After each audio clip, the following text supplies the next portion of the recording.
have a moment of silence for our troops and law enforcement officers, always to come home safe.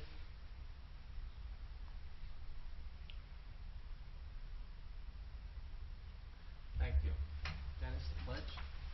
I pledge allegiance to the flag of the United States of America and to the republic for which it stands, one nation, under God, indivisible, with liberty and justice for all. The notice of this meeting pursuant to the Open Public Meetings Act, NJSA 10:4-10, has been complied with and shall be entered into the minutes of this meeting. Roll call. Freeholder Armwood? Here. Freeholder Belmonte? Here. Freeholder Kenny? Freeholder Polos? Here. Freeholder Tamaro? Here. Freeholder Valenti? Here. Freeholder Director Rios. Here. We have correspondence. Each freeholder has been provided with a list of correspondence received by the clerk's office since our last meeting. This correspondence will be kept on file in the office of the clerk of the board for reference. Is there a motion to accept? So moved. Second. Motion by Freeholder Valente, second by Freeholder Tamaro. All in favor? Aye. Opposed? Motion carries. Minutes for approval. The Board of Chosen Freeholders regular meeting, September 1st, 2016, at 7 o'clock p.m. Is there a motion to approve? So moved. Second. Motion by Freeholder Valente, second by Freeholder Tamaro. Roll call. Freeholder Armwood? Yes. Freeholder Belmonte? Yes. Freeholder Kenny? Freeholder Polos? Yes. Freeholder Tamaro? Yes. Freeholder Valenti? Yes. Freeholder Director Rios. Yes. Freeholder reports. Freeholder Ken Armour. Thank you, Freeholder Director.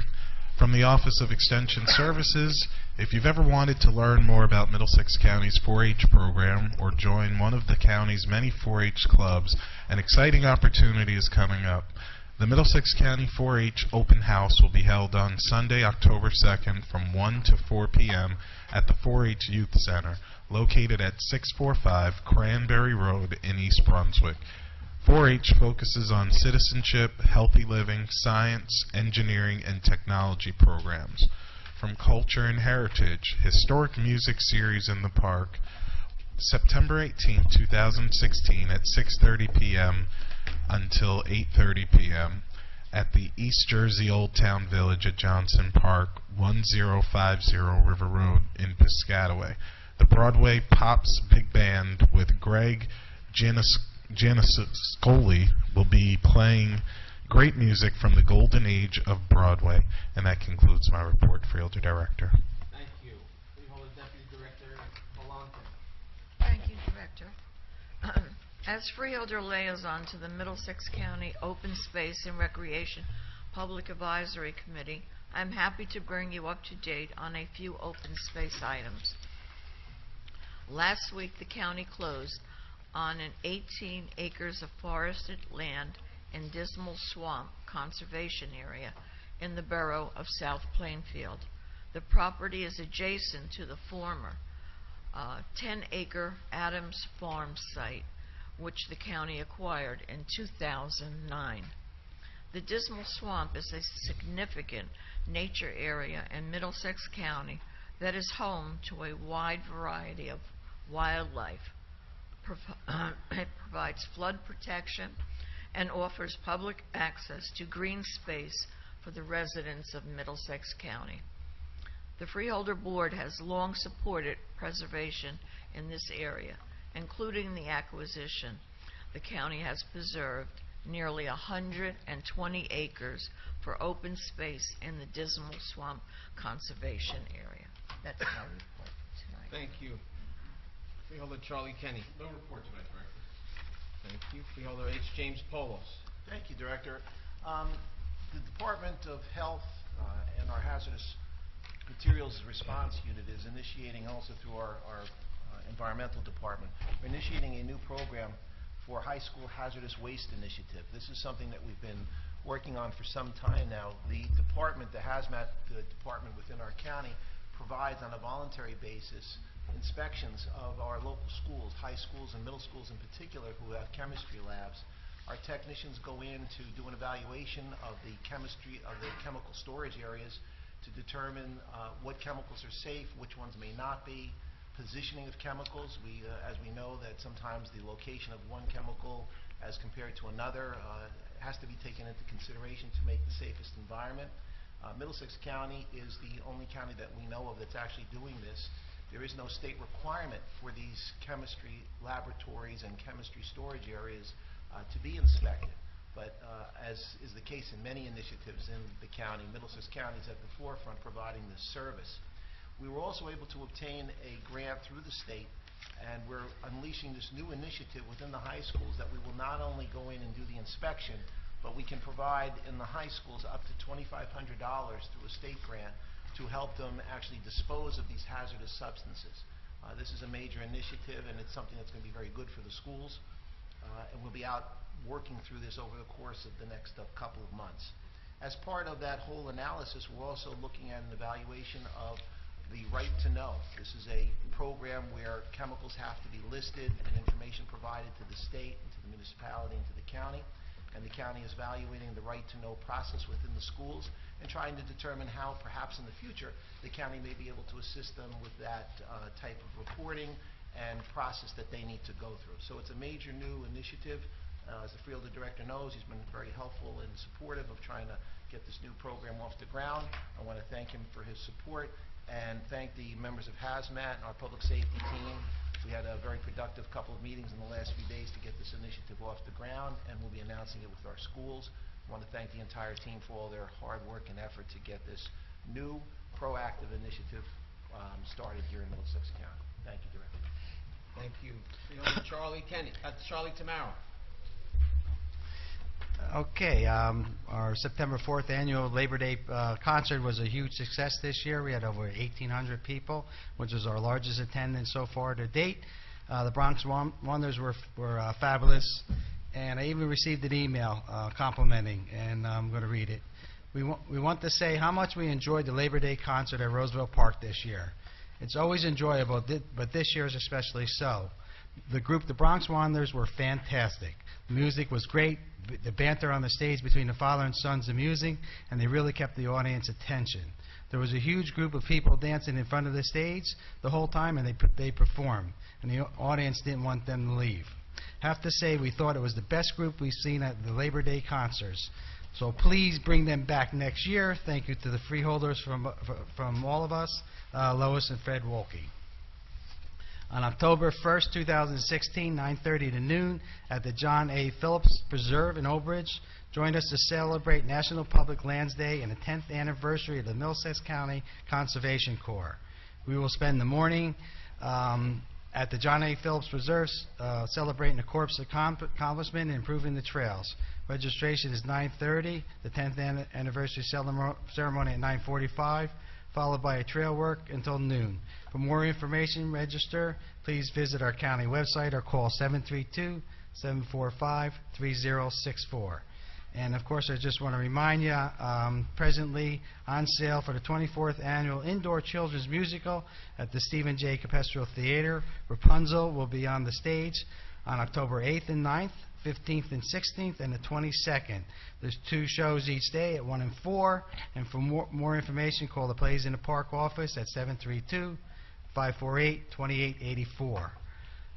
And since we're at the end of the summer months, and now is a great time to get out to the Middlesex County Greenway and enjoy the scenery and the comfortable weather. Also, the Middlesex County has many miles of trails throughout our conservation areas and preserves. Check out the county website for more trail maps and start your adventure today. The trails are an enjoyable place to hike and enjoy the beautiful nature. And this past Saturday at the Greenway, the Metuchen Edison South Amboy YMCA, along with the Edison Greenway, put an event together. It was called Get Up and Get Out and Meet the Middlesex County Greenway, and they had a lot of people out there enjoying our Greenway. And that's all I have to report this evening, Director. Thank you.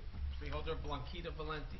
Thank you, Freeholder Director. From the Department of Community Services, County Clerk Lynn Flynn is pleased to announce that all of the staff in the county's passport office passed the exam for the recent recertification program.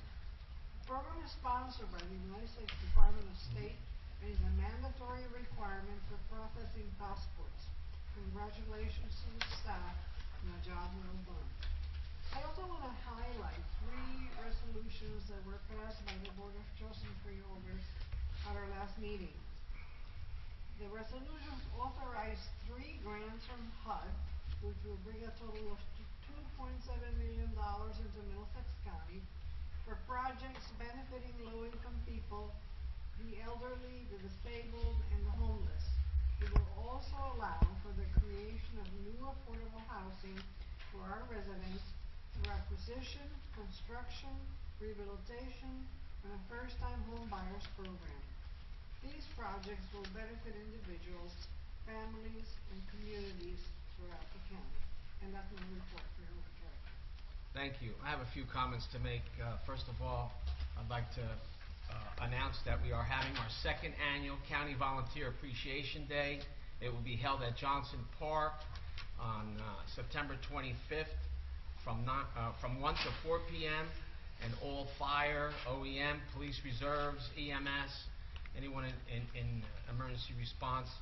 And it's a way of giving back to say thank you for all your efforts. I'd also like to mention that it was nice to see that throughout the county there were many municipalities that had 9/11 services in memory of those that perished on September 11, 2001. Myself and some of the freeholders attended different services throughout, and it was very humbling and nice to say that we as a community, we as a county, we as a nation didn't forget what happened on that day and pay tribute and homage to those folks that died. I continued my senior visits around the county, going to senior citizens meetings, along with staff from Community Services Department, letting our seniors know what services we provide for seniors that may be of use to them and that they may not have been able to or not known about. Also, Veterans Services, we brought our Veterans Coordinator to let the veterans know what services we provide for the veterans, and it's been very helpful for our residents. Okay, Mr. Kelso, any resolutions to be added? There are none. Any resolutions to be amended? There are none. Any resolutions to be held?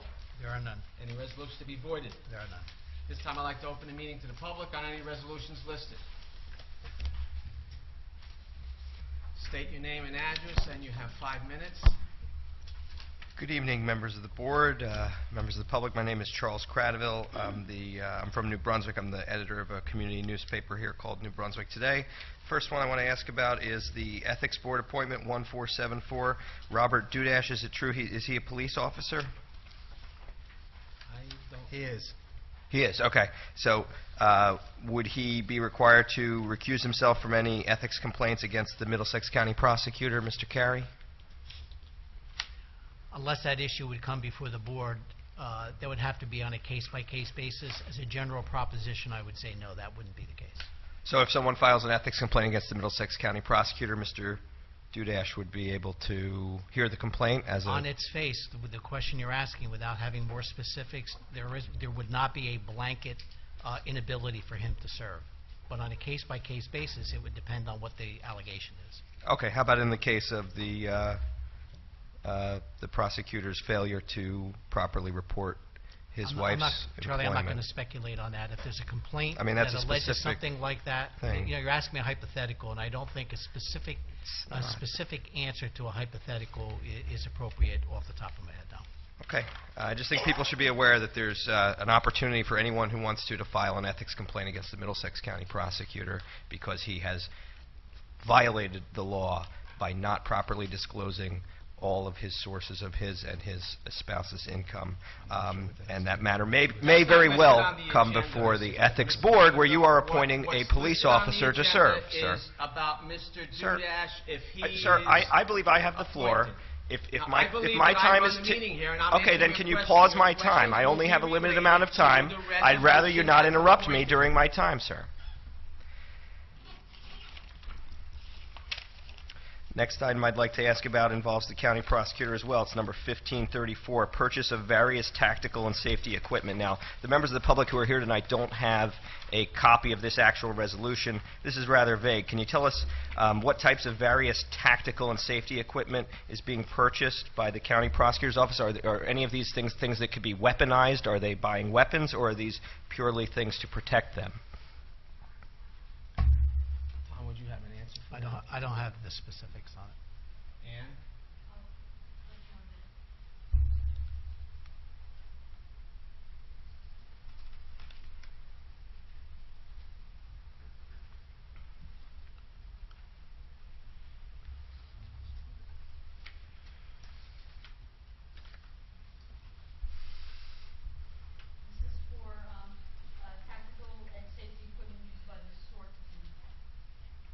Yes, that's exactly what it says there. I'm asking what types of equipment. Are there things that are weapons? No. None are weapons. None can be weaponized. How about 1535, the remote control tactical robot? Is that something that can be used as a weapon? Is that something that could potentially happen? No, that's a robot to go in, like in a hostage situation, instead of sending an officer in there for law enforcement.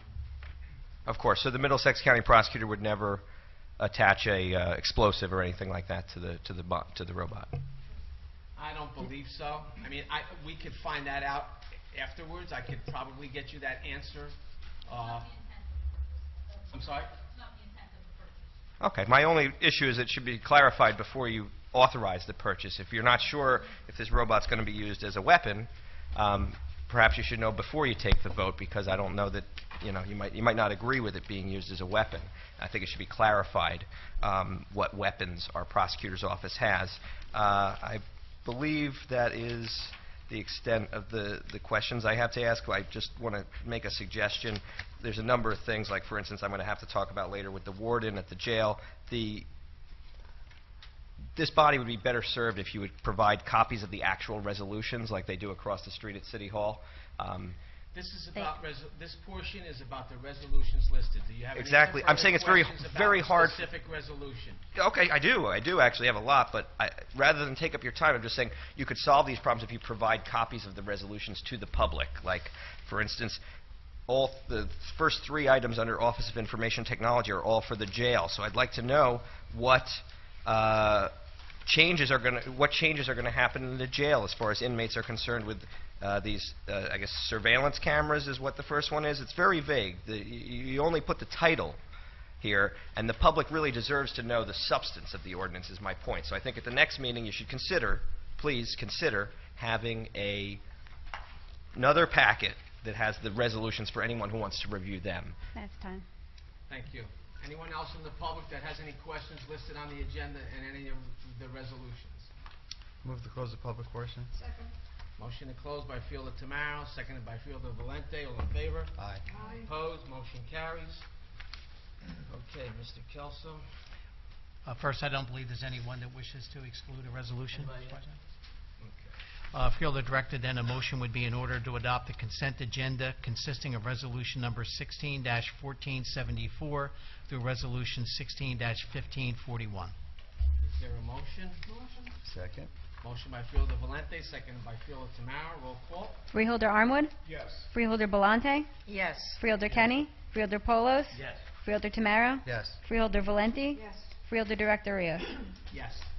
At this time, I'd like to open up the meeting to the public on anything that anybody would like to ask.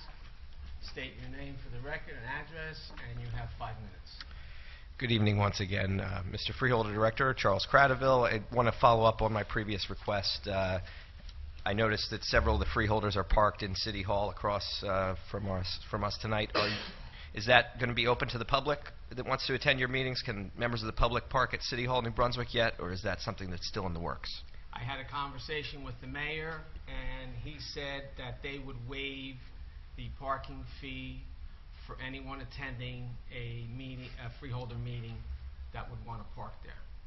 Okay, and I trust the county will advertise this, and I'll do the same. Thank you. I'm glad you will.